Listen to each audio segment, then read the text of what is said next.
एक प्राचीन नगरी जिसे कभी पृथ्वी का स्वर्ग माना जाता था, अपने समय की हजारों साल सभ्यता उन्नत की चरम सीमा में रहने वाला एक जादुई शहर जो अचानक समुद्र के गर्भ में समा जाता है। आज हम बात करेंगे भारत के उस प्राचीन शहर के बारे में जिसका नाम है द्वारिका, जहाँ के हैं भगवान द्वारिकाधीश। इस शहर को श्री कृष्ण ने बसाई थी। आज भी समुद्र की गहराइयों में कृष्ण की वही द्वारिका मौजूद है। श्रीमद् भागवत गीता में द्वारिका का वर्णन किया गया है। उत्तर में बद्रीनाथ धाम, पूरब में जगन्नाथ धाम, दक्षिण में है रामेश्वरम धाम, पश्चिम में है द्वारिकापुरी। ये चारों धाम भारत के चारों दिशाओं को जोड़े रखता है। कहा जाता है कि भगवान विष्णु पहले बद्री धाम में ध्यान लगाते हैं, जगन्नाथपुरी में भजन करते हैं, रामेश्वरम में नहाते हैं और द्वारिका में राज करते हैं। इसलिए द्वारिका को देवनगरी कहा गया है। मन में सवाल उठना जरूरी है कि वो नगरी समुद्र में डूबी कैसे, जिसे खुद भगवान ने बनाया हो। तथ्यों और जानकारी के मुताबिक महाभारत के 50 साल युद्ध के भीतर श्री कृष्ण की नगरी समुद्र में डूब जाती है। साथ ही द्वारिका के डूबने से पहले श्री कृष्ण और बलराम भी पृथ्वीलोक को छोड़कर चले जाते हैं और यदुवंशी भी खत्म हो जाता है। भगवान का वंश क्यों खत्म हुआ, मन में सवाल आता है। दरअसल महाभारत में गांधारी और धृतराष्ट्र के सभी सारे पुत्र मारे गए थे। युद्ध समाप्ति के बाद श्री कृष्ण गांधारी से मिलने जाते हैं।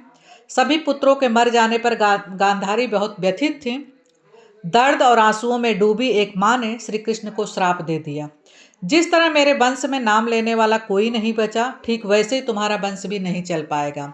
मैं श्राप देती हूँ, पूरा यदुवंशी खत्म हो जाए। गांधारी द्वारा श्राप दिए जाने पर द्वारिका में लगातार अपशकुन होने लगा।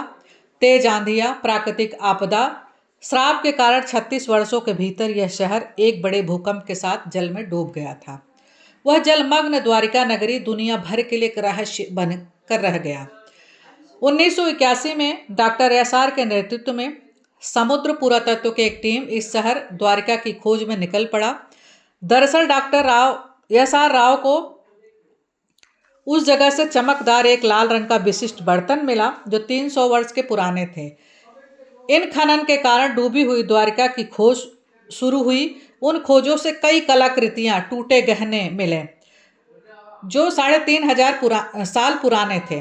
2001 में भारत सरकार ने गुजरात के समुद्री तटों पर प्रदूषण के कारण हुए नुकसान के अनुमान से छात्राओं को एक सर्वे करने को कहा। जब समुद्र तलहटी की जांच की गई तो मानव निर्मित नगर पाए गए।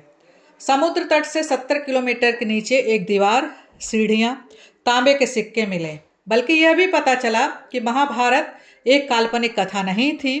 द्वारिका नगरी का वर्तमान स्वरूप 16वीं शताब्दी में इसका निर्माण हुआ। यहाँ पहले कई मंदिर थे, मुगलों ने उन्हें तोड़ दिया। लोगों का मानना है कि मंदिर कृष्ण के परपोते वज्रनाथ ने कराए थे। द्वारिका के गर्भगृह में भगवान के श्याम वर्ण के चतुर्भुज प्रतिमा का विराजमान है। प्रतिमा काले पत्थरों से बना है। महाभारत समय में द्वारिका में उस समय 9 लाख महल था और ये है द्वारिकाधीश। द्वारिकाधीश कैसे डूबी, इन सब की जानकारी हमने अपने इस वीडियो में दिया है। उम्मीद करती हूँ कि आप सबको मेरा वीडियो पसंद आया होगा। अगर पसंद आए तो लाइक, शेयर, सब्सक्राइब जरूर करिएगा। कमेंट में जय माता दी जरूर लिखिएगा।